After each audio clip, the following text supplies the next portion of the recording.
the Performers Pod. I'm Chelsea Poe, and today I'm with Laney Day. Welcome to the podcast. Thanks for having me, Chelsea. I'm honored to be here. I'm so excited to talk to you. I feel like whenever I see like really pretty girl porn across my Twitter timeline, it's always like something you're making. And yeah, I haven't had any Australians on at all so far. So I feel like that's such a important porn scene around the world. And like it feels like it's so kind of insulated because you guys are so isolated from the rest of the world geographically. So Yeah. I just want to hear about how you got into porn and how it kind of works in Australia. Well, yeah, thank you. I'm glad that you find my work really pretty. I think I've been lucky, at least at the beginning of my career, to work with people who have like just a very talented photographic eye.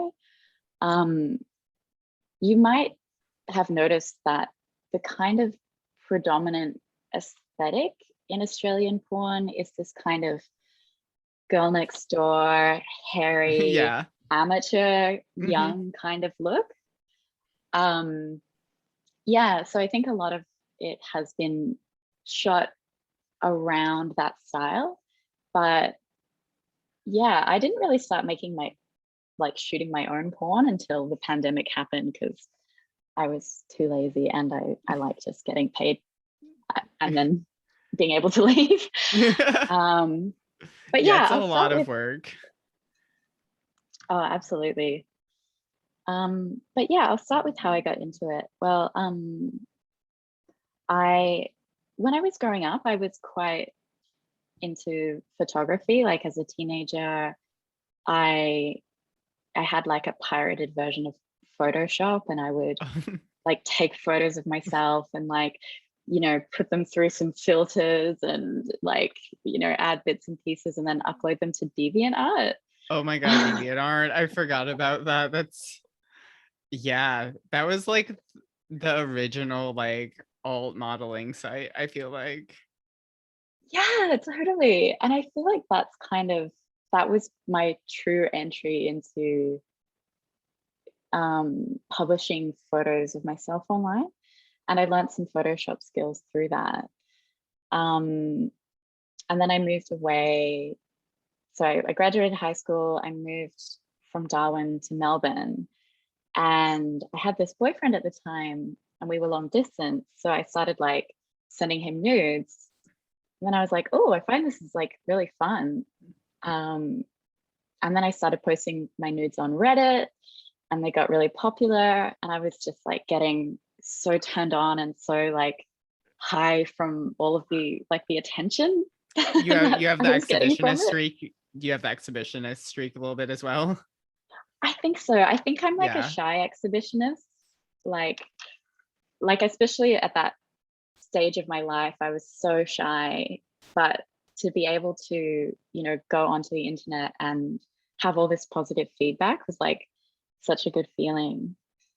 Um, and then I started uni, um, and I was just like a typical like broke uni student, and I saw like a little paper advertisement for like nude modeling, and I was like, I'm already taking photos of myself and posting them on the internet. Like, I feel like this is something I could do. I may as well get paid for it. Um, Do you so have those? I, Did you ever get those photos? oh, the old ones from Reddit. No, the your first photo shoot you did for the uni. Oh, so that was actually, I was at uni at the time, but I did Mhm. the photo shoot for a different, like a porn company. Oh, it was for a porn company. Yeah, but they just advertise with like little like leaflets around the city Oh, wow. Okay. to kind of make it look like it's somebody's, I don't know, like a little project, but they're actually like a reasonably big company. Yeah, I just like called the number, and the project itself was like taking photos of myself nude. Um, and that was almost exactly 10 years ago today. Wow, congratulations. That's so cool. Oh my God. I get an anniversary on this podcast. That's so amazing. Yeah, it's I mean, I was 19, I'm 29 now, and Oh, wow. um We started porn at like nearly the exact same time. Yeah, it was my oh 10-year yeah. anniversary of camming, I think last week. Oh my Yeah, gosh, that's that's so crazy. beautiful. What did you do Wow. for your anniversary? This month has been a lot.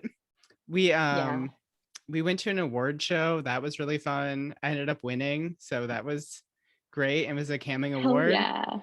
But then I Oh, was that's beautiful. yeah, but then I was in like the middle of this like giant BBC scandal. Really dramatic. Kind of the reason I started this podcast.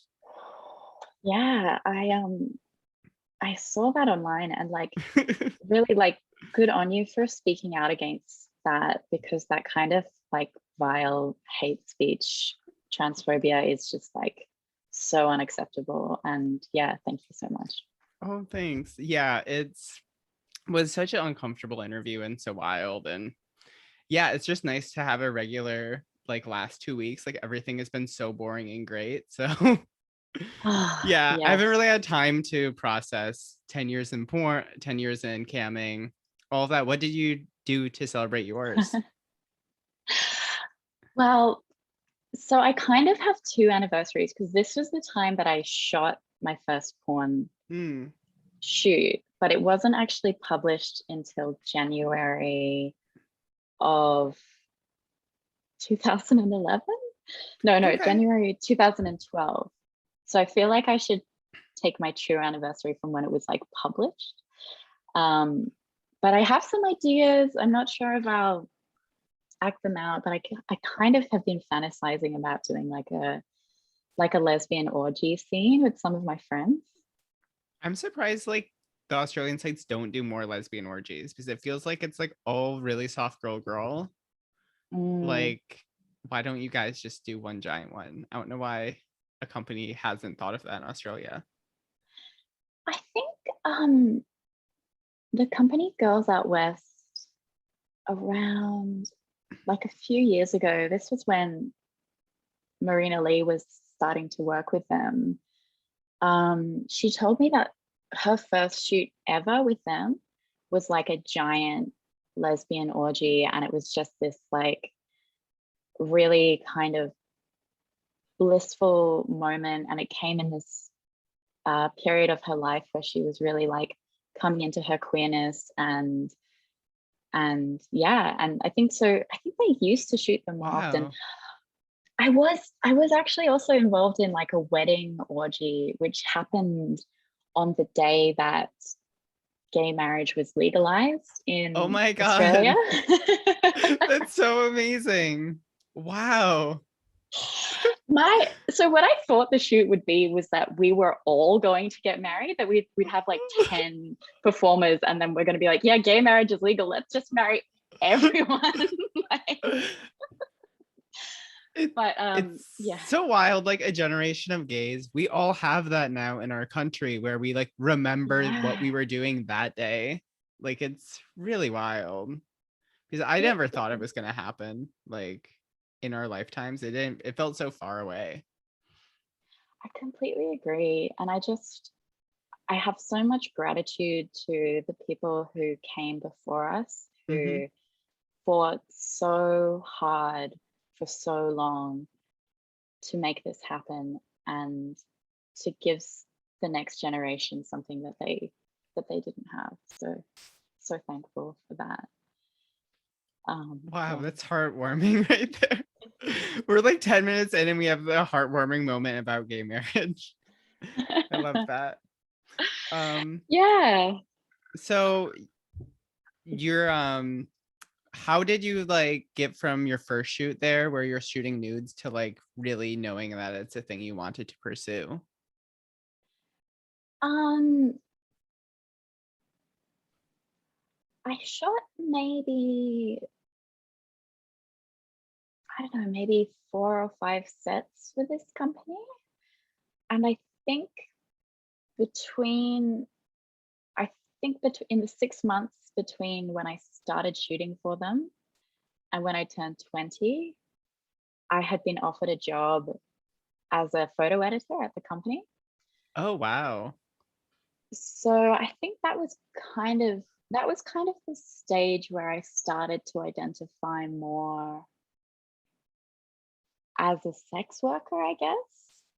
Because I would go to parties and stuff and people would be like, what do you do? I'd be like, I work at a porn company. And they'd be like, oh, that's interesting. Or they'd be like, wow, what's the worst experience you've ever had? That's It's a so mixed bag. terrible. That's like definitely your early experiences when you're like either like just in uni or like you're just like getting into it, where you're around a lot of people who have no idea about porn. Just like the immediate reactions are so horrific sometimes. It's really true. So I'm pretty open in my life, but I do sometimes pick like my battles with like who I'm gonna come out to. Yeah. And yeah, and that job, like I enjoyed the work. Like I did really enjoy um the actual photo editing of it, but yeah, I don't entirely like endorse this company, and I do feel a bit regretful for some of the things that I did while working at the company. Because I think I was young and I was having a lot of pressure put on me. And looking back, I think that I kind of exerted a little bit of like um, internalized like whorephobia in the way that I would Mm. edit the photos, but was kind of encouraged to do that. But anyway, yeah, so I kind of went from doing nude photos to like masturbation videos to girl shoots.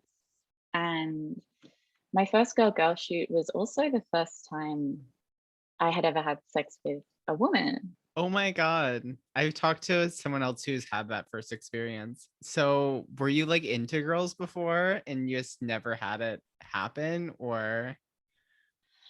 Yeah, I had known that I was into girls like since I was kind of a teenager, but it's kind of, I think, the easiest path, especially because I'm from quite a small city where there is not much queer representation. And like, I only knew one out gay person at my school. And yeah, so I was dating men, but I met this guy who was the first queer person I ever met. He was bi, and he he had this like he had this quite like feminine look, and he really like valued his feminine looks and feminine qualities. And I thought that that was so attractive in a man, because I feel like Mhm. men are usually so like Macho and yeah. yeah. And he was, yeah, openly bi, and I think he was the first person I could really talk to about that, where I like, oh, this is like a legit sexuality, like this is like valid. And it was while I was in a relationship with him that I was like, well, I'd really like to have this, like do this shoot, because I've always been interested in women and I've never really had the opportunity. Yeah, and I remember at the end of that shoot, my partner, like watching my partner like masturbate to orgasm with her hand, which is something that I had literally never been able to do in my life. Mhm.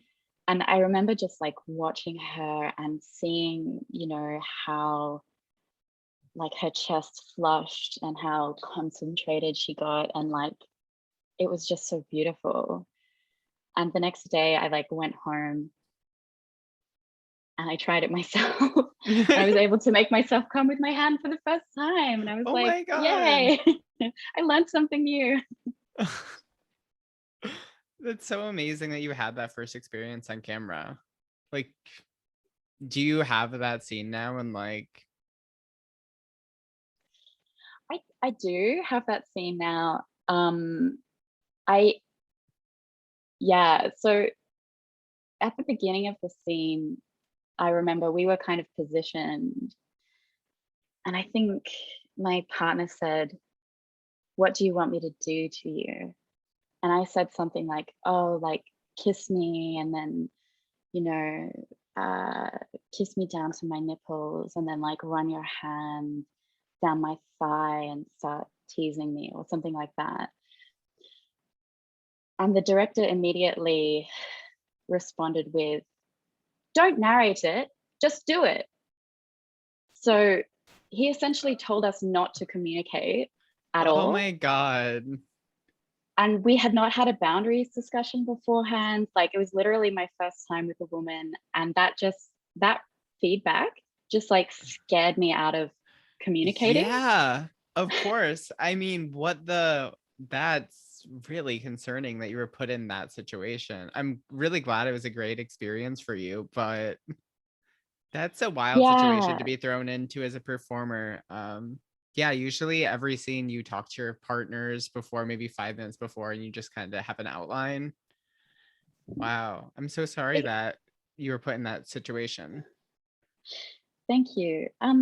It's kind of interesting. Like, I feel like I've been in the decade that I've been in Australian porn, I've noticed like companies becoming much more aware of the need for boundaries discussions and the Mm. need for consent and all of that kind of thing. Because I think that for the first few years that I would do girl scenes, we actually wouldn't really talk about what we liked or our boundaries or any of that Oh, wow. beforehand. And then it started to come in after a few years, and I was like, oh, this is actually wonderful. I mean, this improves my experience greatly. I'm sure it improves the porn as well when both people know what they're supposed to be doing. Oh, it's so important. Like, I couldn't imagine doing it without that now. Actually, I think it was Abby Winters was the first company that I shot with who really um, encouraged open boundaries discussions before shoots. Did you shoot in Australia for them or did you shoot in Europe? My first shoot for them was in Australia, and I think it's a really beautiful shoot. Like, it's shot in the Australian bush, and we walked to like a clear stream with a bridge over it, sunset light, and I kind of like flashed my boobs like on the bridge, and it all looks very kind of romantic and beautiful. So I did one shoot in Australia, and then in 2015 they offered to fly me to Amsterdam and do like I think it was about a month, maybe 3 weeks of like consistent shooting. And that was honestly like, I had such a good time on that trip. It was one of the happiest times of my Oh, life it's so up until great. that point. I love shooting porn in Amsterdam so much. It just like has such a good feeling around it. Yeah, because you're part Dutch. Have you always Yeah. lived in the United States, or are you have you lived So in the I'm Netherlands from this before? okay. So I'm from this little town named Holland. It's in Michigan though. So everything looks like the Ah, Netherlands there and everyone's Dutch. whoa. Yeah, Wow. so it's very strange. Yeah, so when I go back, it's always like if I go to the Netherlands, it's like, oh my God, not only is this everything I grew up with, it's also like pro sex work and stuff. Where I'm Yes. from is very conservative. So it was such a culture shock just being like, wait, this is all the same stuff I grew up with. This is my culture, but it's very pro sex work. So yeah. Ah, yeah, I do love that. I remember when I was in the Netherlands, like Abby Winters would just have uh like locals who would allow them to shoot on their properties or in their houses. And I thought that was really cool that they could be open about it, that they could Yeah. like openly advertise, like, hey, we'd like to shoot porn. Can we do it in your house? We'll pay you. And that people were like, yeah, sure, why not? Go Yeah. for it. People don't view sex work as a weird thing. Like when I first went to Amsterdam, we got a hotel and they were leading us to our room, and three sex workers just walked by. They were very Oh, wow. obviously just leaving a gig, and the door person's like, oh yeah, it's just Amsterdam. It's just like such a Oh, normal thing there, that it's just like such a heartwarming thing. I feel like just as a sex worker, my boundaries are so much higher when I'm after I visit Amsterdam, because I'm like, it's a normal job, you know?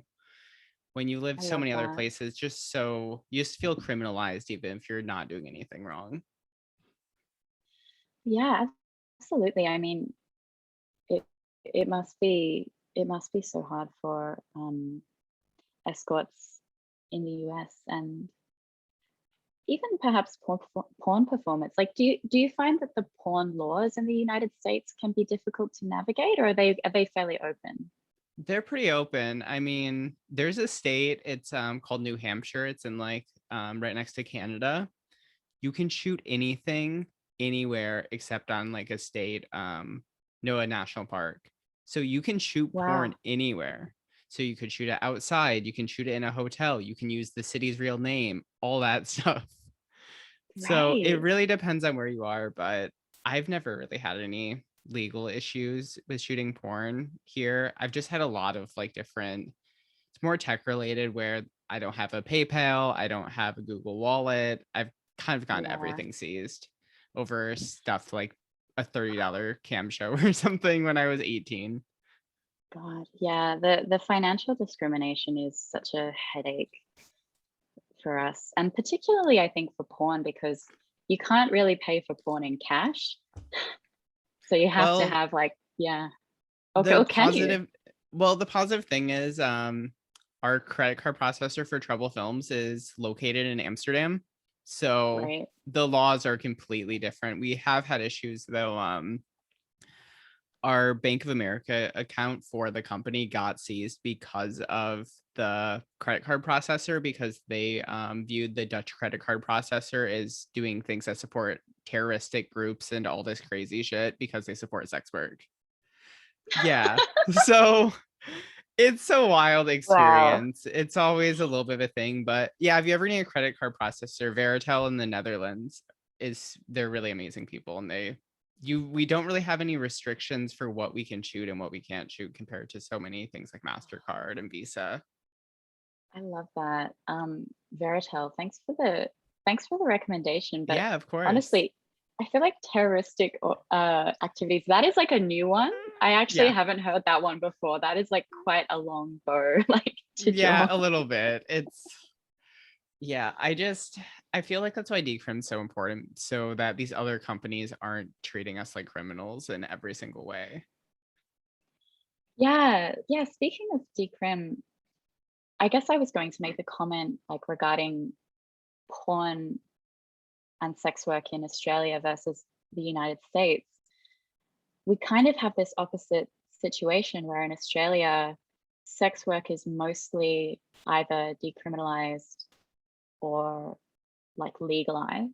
Mhm. Um, but we have really, really strict porn laws, which actually, I think technically, you know, it's basically like illegal to shoot any kind of porn except in the ACT and the Northern Territory. Um, so as a result, we have this really tiny porn industry, but we have, but like a pretty like vibrant like escorting industry. Yeah, it seems Whereas, like escorting's the main thing there. yeah, and I guess like in the United States, it's kind of the opposite, where like you can you have so much more liberty like to shoot porn, but if you want to be an escort, it's like no, no, no, no, no, totally criminalized. Yeah, I feel like particularly since the pandemic, everyone in the United States has an OnlyFans or something like that now. It's just so normalized, and even girls just Mm, camming. I feel like it's such a big significant change here. But that's really interesting how it's like the opposite essentially, that porn is so hard to be made there. yes, I think our porn laws were outdated about 20 years ago, and they've never been supportive of sex workers' safety or human rights. And we actually have this new thing called the online safety bill coming in the next year, which has been described as like Australia's foster sister, which essentially gives like a single person called the online safety commissioner like the power to determine whether or not something is obscene. Um, yeah, I don't know the details of it, but hopefully it's not too devastating to our porn industry. It's so wild when they write those bills and it's like, oh, it's gonna be one person. I think they tried to do something like that in the UK too, and it was like this person would Yeah, need to watch 3 months of footage every single day to figure this out in a year or something. It's just like truly impossible. can you imagine the person whose job it is to watch all the porn on the internet? You just become so desensitized to it. I mean, as you know from someone who edits porn, after a while, like nude bodies are just like, oh yeah, someone's just naked. Totally. You're just looking, you're just thinking about the framing of like, okay, did I get that in the shot? And like, how clearly can I see that? Or how did that, where's the light? It's all technical. So, did you like always edit stuff? Like, is that something you wanted to always do with your porn? Like, do you think if you weren't making porn right now, do you think you would still be doing editing in some capacity? Um, I really loved, I still love photo editing, but while I was working as a photo editor, I actually developed like really severe repetitive strain injury. Mm. So it kind of prevented me from being able to do photo editing for a while. Um, and I'm only just starting to learn video editing, which I find really quite hard. Uh, so yeah, I feel like I'd love to do like photo editing or graphic design or something like that. And maybe once I really get my head around Premiere Pro, I'll love video editing just as much. Yeah, video editing. I feel like it's just so tedious and you have to look at yourself too much. It's a lot. Yeah, I think luckily because I mean, I've only really been creating my own content for like a year or so. I'm not too sick of it. And most of the stuff that's on like my many vids, I honestly, like I've literally shot with one camera, no edits, because I'm like, I want to reduce the amount of work that I put into Yeah. this as much as possible. I feel like that's so important. Yeah, I was on an interview earlier and someone was like, "What should I do to start porn?" I'm like, "Just shoot stuff on your own. Like you can do one camera, no edits. You can put stuff out no matter what." Yeah, and I think that there's also a real market for that kind of thing that looks like totally homegrown, like someone's Mhm. just jerking off and they've decided, oh, I'm going to whip out my phone and, film it because I'm so turned on. Like, but people love that as well. Yeah, I feel like that's like all of Australian porn where it's just like, "Oh yeah, like the girl you went to high school with." Like it feels like that's the aesthetic where it's like, "Oh yeah, girl's kind of hipster, hairy, gay." Yeah. Yeah. Yeah. I've been so three Australian sex workers released memoirs in the last year. Tilly Lawless, Gia James, and Bella Green. Mhm. And I think, yeah, and they're all like, yeah, bisexual or would maybe consider themselves predominantly like attracted to women. So I feel like it kind of, I don't know, it just makes it feel like every like sex worker or porn performer is gay to some degree. Yeah, I feel Yeah. like there's definitely that. It's like in Cardi B songs how she always raps about like hooking up with girls. It's like she's not gay, but she's like been in this industry long enough where you're a little bit gay. Yeah, yeah, absolutely. I used to be one of those people who would say like, I mean, everybody's like a little bit gay, but then I realized that that probably just means that like you're bi. Yeah, probably. Um so yeah, well, like what porn were you watching a lot of porn during this time when you first started making porn? Like were you influenced by anyone specifically or looked up to anyone's work?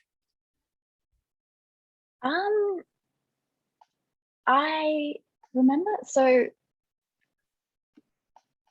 um, I shot a film with Light Southern called Momentum 4, which showed at the Berlin Film Festival in 2016. So I attended that, and I remember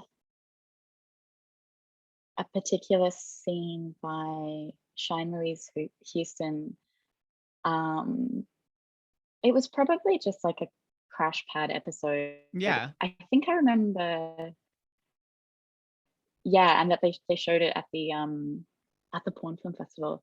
And I remember thinking that it was like my personal love, like porn love letter. Like it was just all of the things that I love Yeah. in sex, just like wrapped up in a pretty parcel for me. I feel like Berlin, like the Berlin Porn Film Festival does that so much, where you just see Yeah. stuff and you're like, this is literally my favorite thing, and I had no idea it existed like 20 minutes ago. Yeah, totally. Like I, so in Australian porn, you're almost never allowed to use toys in girl shoots. So there's no strap on at all. Like that's not a thing. No. And that kind of, I think when I was younger, I remember when I was buying my first strap on and I was at like the sex shop with my friend, and it was actually for an Earthy shoot. And I remember being at the sex shop and thinking like, and asking my friend, like, is it like okay that I buy this? Does this make me like less queer because I want to use a strap on? And she was like, no, like lots of queer people use that for sex. That's like totally I feel normal. like that makes you more gay. Yeah, I know, but I think in Right? my mind I was like, because I think it had been this like forbidden thing for me for like so many Mm. years, where I was like, I had this idea that I like wasn't a real like, I don't know, it wasn't real sex if it involved toys or something. Oh, you had that for a while. I see. Yeah. Well, not internally, but that's kind of what I was told by like all the Yeah. companies that would always say no toys, no toys, no toys every Yeah. shoot.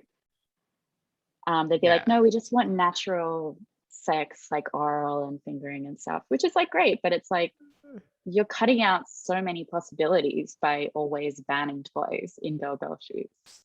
Yeah. I wonder if that's what just keeps it so like softcore, is that they're just Mm, like, oh, we can't do any toys, or it's gonna be like a strap-on scene's a little bit hardcore. yeah, I guess so. I don't know. Probably for Australian porn. Yeah, they would be like, wow. They'd be like, oh, that's a bit much. Whereas I'm like, what? What's wrong? Were Um, you able to shoot porn like yeah. strap-on porn? Yeah, I did it. I did a shoot for Earthies with a strap on, but then more recently I shot with Marina Lee. Oh my God, I love Because Marina. She's so great. well, I actually met her properly at the Porn Film Festival in 2016 when we were there Oh, okay. together. And I'd kind of known of her through the porn scene. And, we kind of met, and I think I had said, oh, I just quit my job as a image editor. And she was like, what do you want to do now? And I was like, well, I think I might get into escorting, but I think I'm too socially anxious. And she was like, oh, well, in escorting, like if things get awkward, you can just fuck. And I was like, oh wow, you've like blown my mind. It's so Oh my true. God, that's so funny. That's such good advice, though. It really is.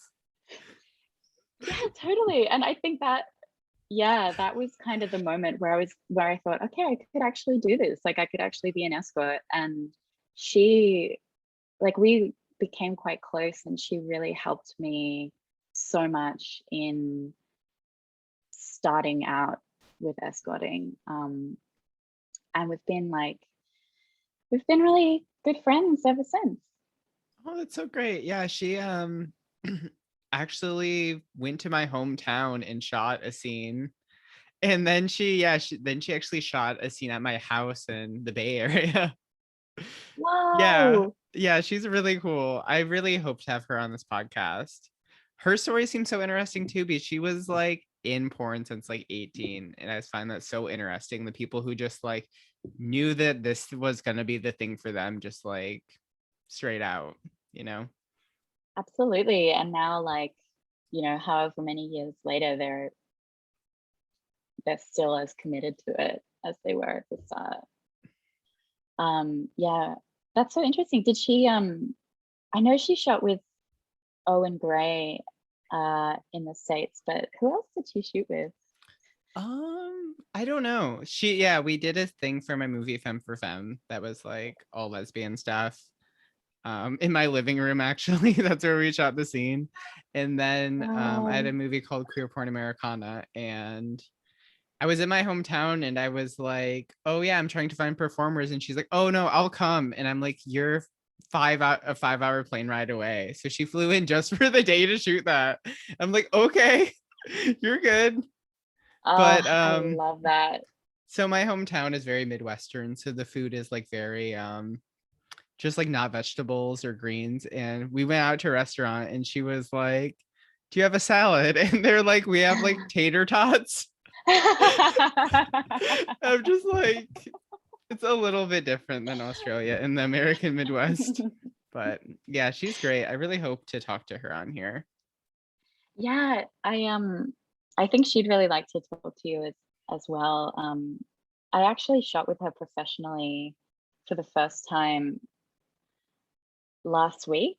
And it was just like so much fun because we're both quite experienced performers. What the companies will usually do is pair us with newbies Mm, so that we can kind of guide them or yeah, you know, like help them out, I guess, in the shoot. So we'd never been paired with each other. And it was just like the best experience, like working with someone who has been a close friend of mine, you know, who I've had group sex with, like outside of work. We've done so many escorting doubles. She's just like really, really good with consent and like everything. So yeah, I feel like if I could only shoot with one person for the rest of my porn career, I would choose Marina Lee. aw. Half of this like podcast is now just like a Marina Lee fan podcast. Whoops. I love that though. Like, yeah, I She's was seriously wondering, great. I'm like Australian porn small. I'm sure you guys know each other before we started this. Yeah, I mean, there's only really like four companies in Australia, four porn companies. But over the last 2 years, I mean, as the same the same thing has happened in the rest of the world where, you know, like porn performers have kind of taken over the means of production and Yeah.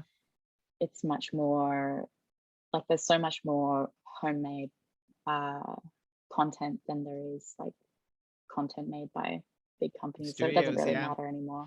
Yeah, it's so radically different. That's just these studios really don't hold the power that they used to hold. Yeah. And it's kind of it's kind of great because it does allow people more freedom, I guess, to direct their own shoots, but at the same time, it is kind of it's a very different way to working. Like it always feels to me like a lot of work for no pay. And Yep. then once I've published it and I start selling it, I'm like, oh, okay, finally I'm getting paid for it. But like as opposed to like turning up to like an escorting booking, getting like $500 in an hour and then like Yep. going home, it's like a much more delayed gratification. You really almost have to start viewing it as your art project at some point because you're like, Yeah. I'm not gonna see any profit from this probably until 7 months after I shot it. Like production's so long, I feel like.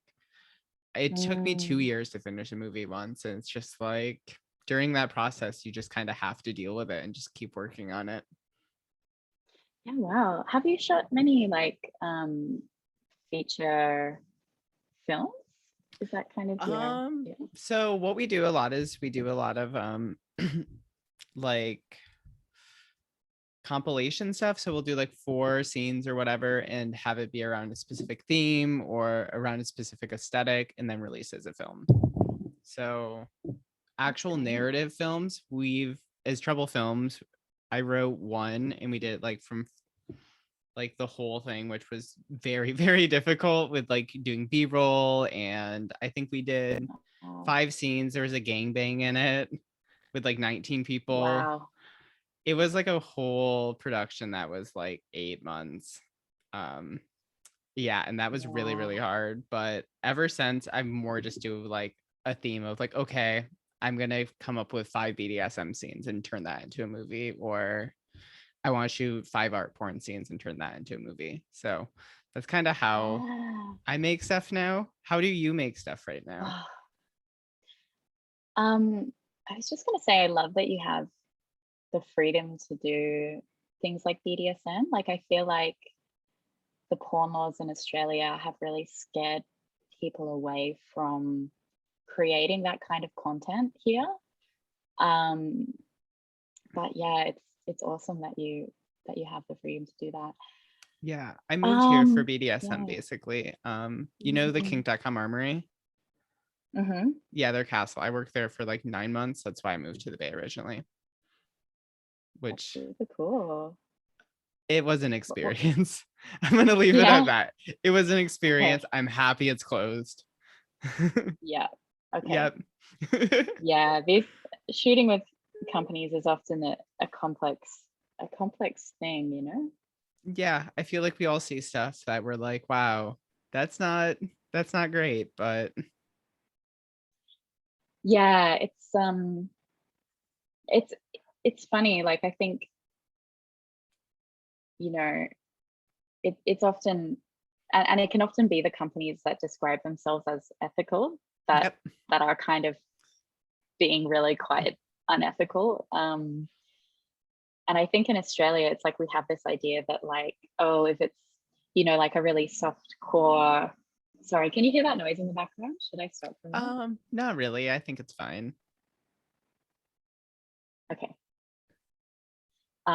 In Australia, we have this idea that, like, if it's like a soft core shoot, that it's got to be like less, you know, dangerous or more Hmm. ethical than, like, say, a BDSM shoot. But it's like, you know, having a first time performer who's like not been given the space to um, have a boundaries discussion and Hmm. is been giving really harsh like feedback in her first ever shoot and her first ever sex with a girl, like, is kind of more unethical than, like, was definitely more unethical than, like, say, a consensual non-consent scene between two performers who are fully able to navigate that and are like super into it.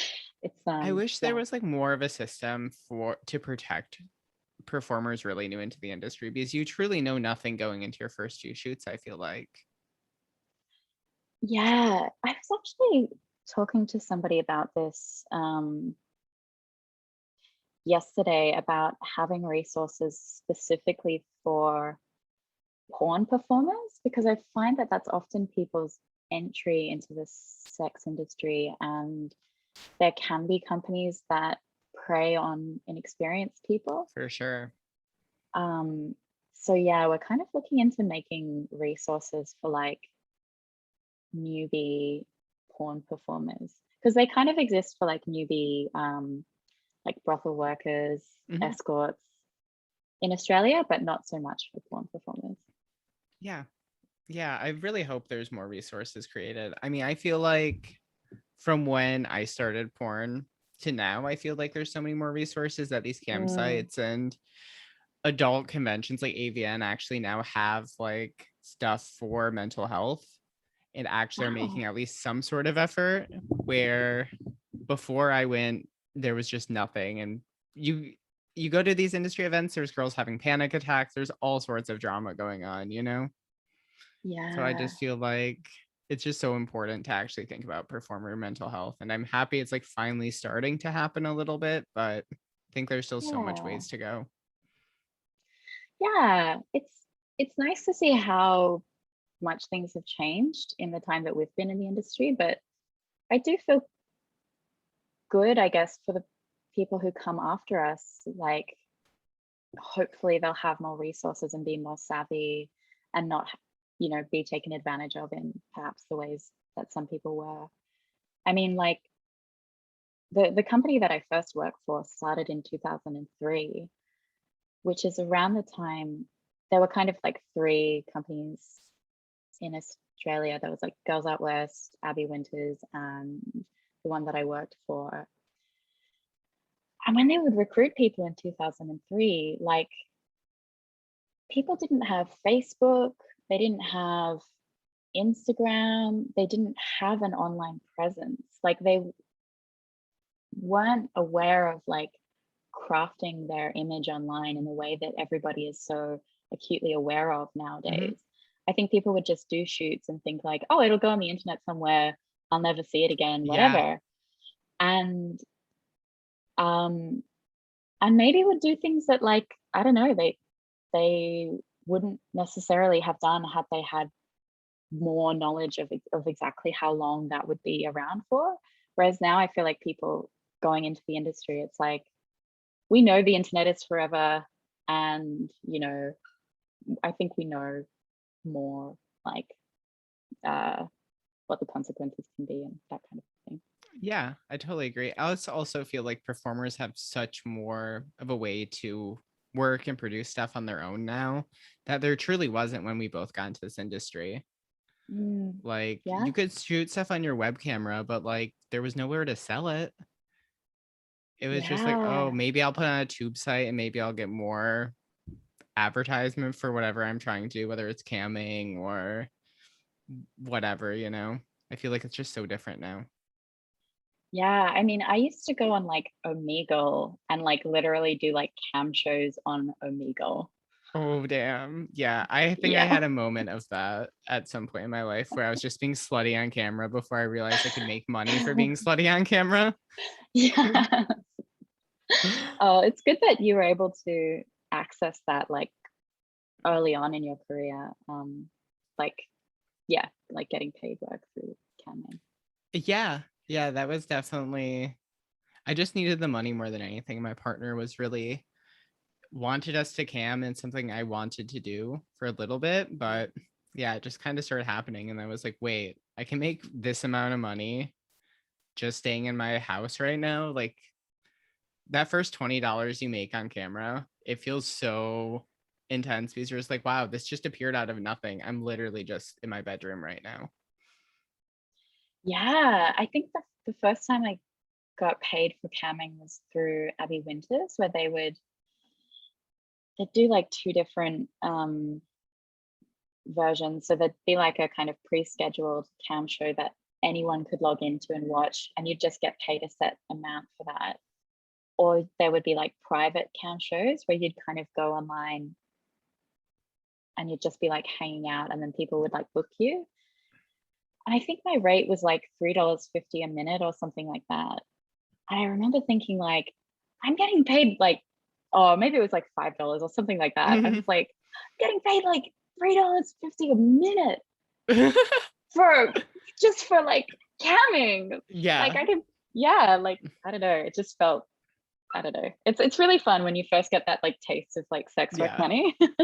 It really does. Yeah. Or like your first few shoots where you're like, wow, I want this feeling forever. This was so great. Absolutely. Like when you can do a couple of hours of work and then you have like $500 in your wallet and you're like, Yep. whoa, oh my God. Like that's what I would get paid in a week usually. Yeah. It's just such a cool experience. I just genuinely love porn so much. That's kind of why I have this podcast. I feel like just because I just love talking about it with basically everyone. And I just love that it's like so global and so different everywhere. It is, yeah. I think there are so many differences like between, yeah, the Australian, the European and American themes. Um, yeah, unfortunately, I can't visit America because I mean, you of shouldn't. laws. Okay. just skip on Maybe I'll it. wait it out a little bit. Yeah, isn't Um, Australia still on some form of lockdown? well, Melbourne is the most locked down city in the world. Um, we went through over 200 days of lockdown in the last 2 years. Um, and I think we're only just starting to allow international travel again. Wow. And there are like still quite strict restrictions about going between states. Yeah. Yes. I Yeah, guess that's the really hard. pandemics hit us kind of differently Yeah, I feel as like well. both Australia and New Zealand took it so much more seriously than the rest of the world. Like, I feel like here we have a really strict protocol now where you can't go into restaurants without a vaccination. You can't go anywhere without a mask, but we really haven't gone to lockdown since probably like last year. Yeah, wow. Yeah. Anyway, it's looking better now. We're coming into summer now, so yeah, Oh, yeah, I'm you looking are. forward to more, yeah, more freedom and more outdoor shoots and that kind of thing. I feel like just nature is such a part of Australian born. And I think that's like the coolest thing.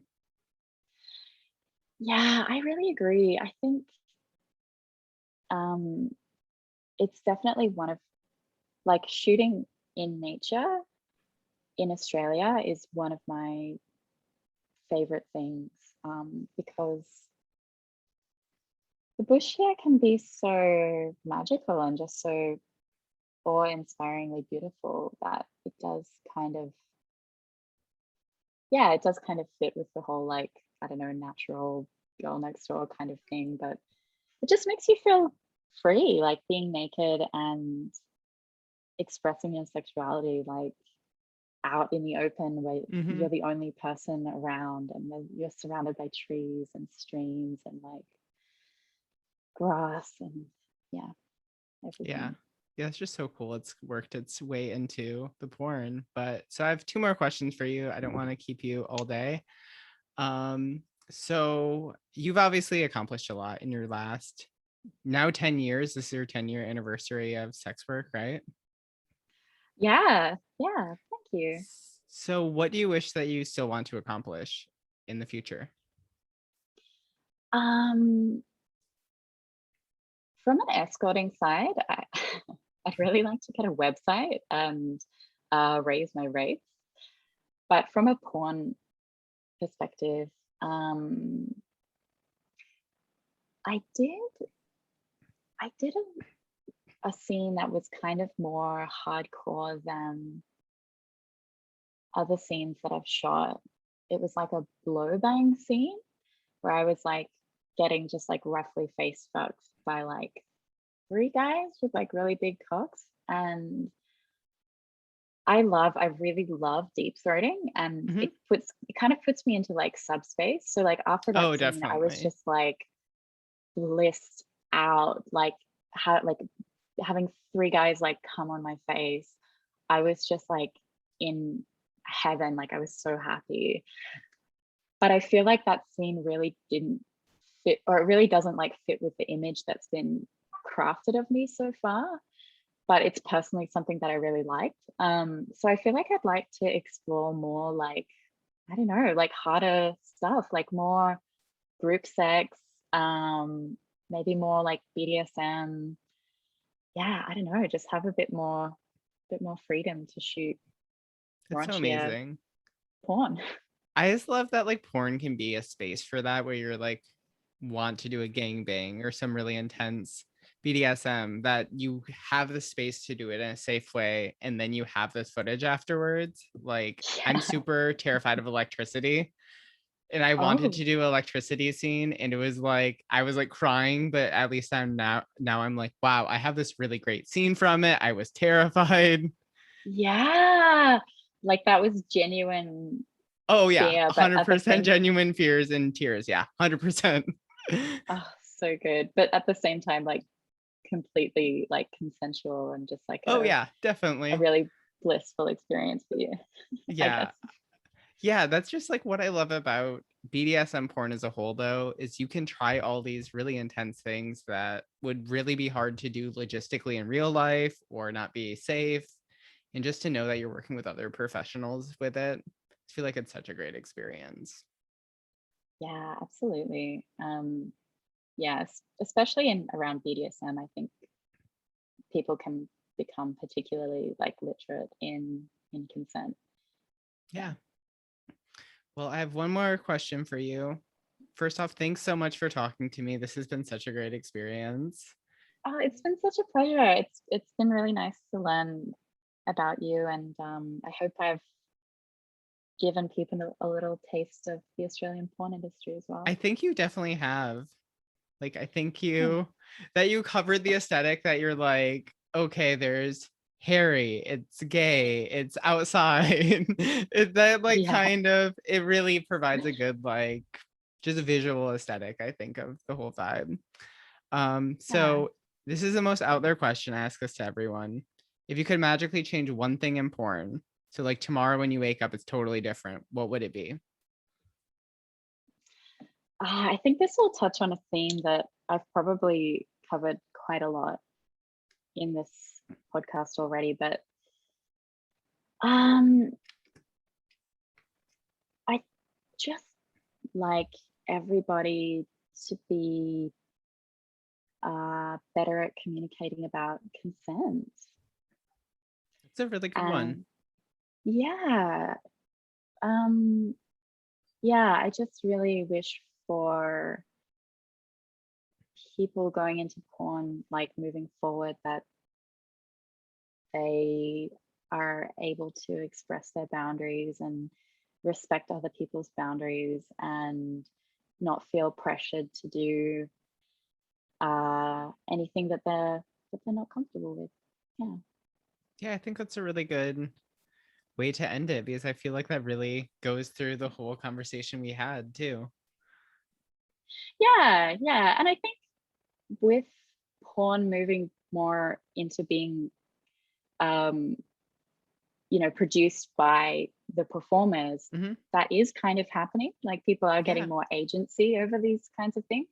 And it's kind of funny that like the first company that I ever worked for had this idea in 2003 of like, oh, let's get women to like shoot photos of themselves. And it was a really radical idea then, but I feel like that company itself hasn't adapted to the way that the market's changed, and that the market has changed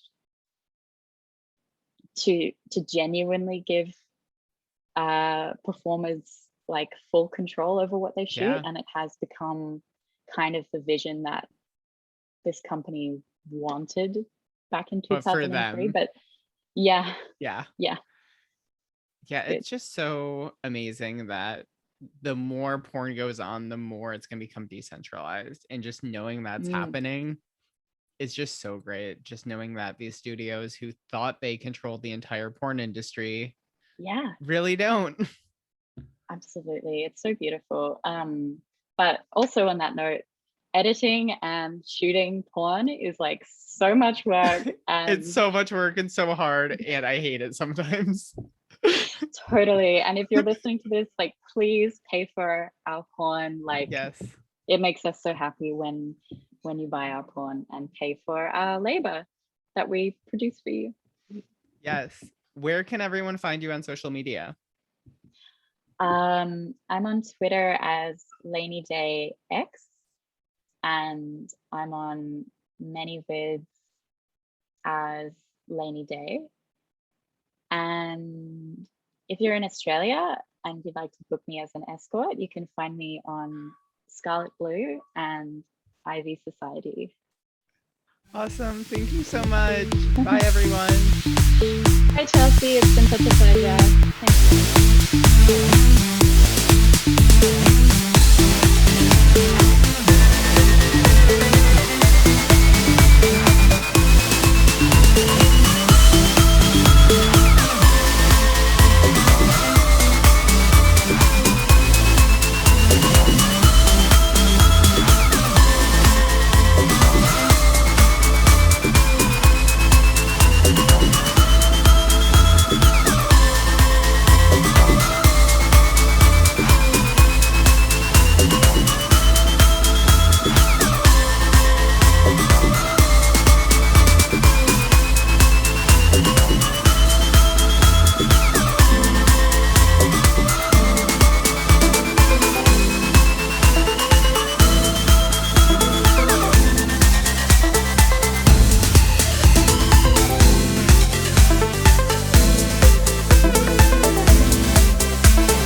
you.